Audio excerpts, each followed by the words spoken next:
簡単に言うとガスコンロのあれ出る量がしかないので全然あったまる。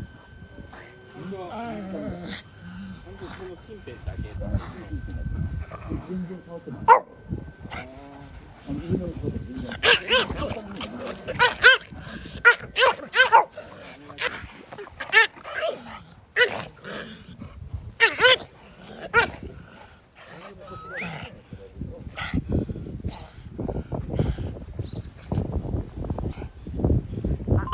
やられてます。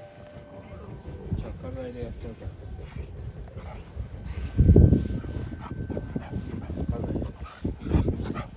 カイ君にテンションが上がってる。踊ってる踊る。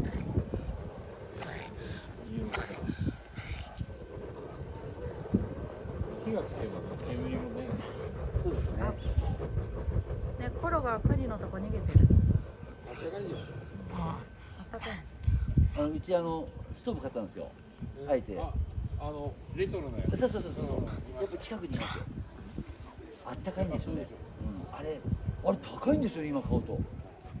びっくりしました。あんな昔なんか1万円ぐらいし1万円もしないですよ。そういう。箱のやつ。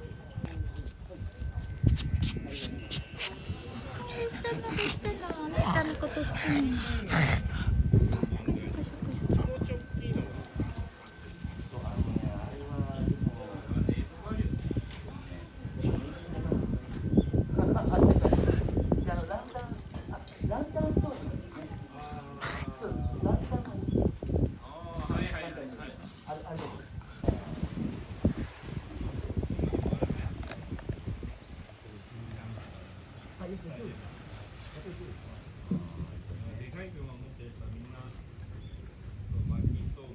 ねじ君、日陰で寒くないの？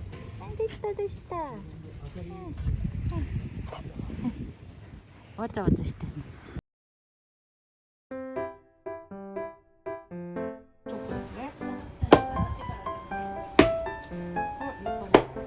多分洗わないと思う。これもここ入れちゃっていいですか？あ、大丈夫です。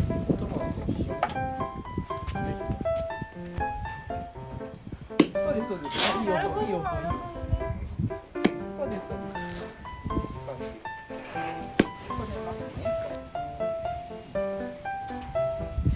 あんたエプロン姿初めて見たんだけど大丈夫？そう、うちにエプロンがないから。多分ね、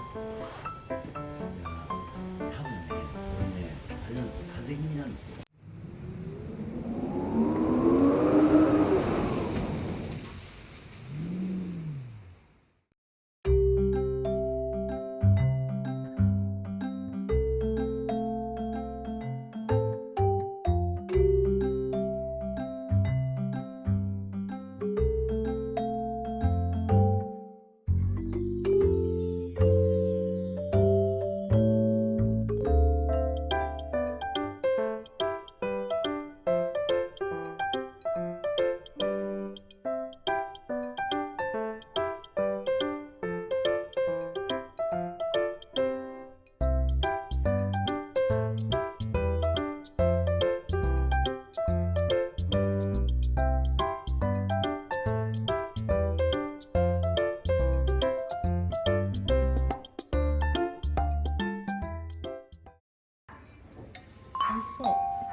かわいい。ねえ、かわいい。ちょっとこれ。何どうやってクロッとするの？できない。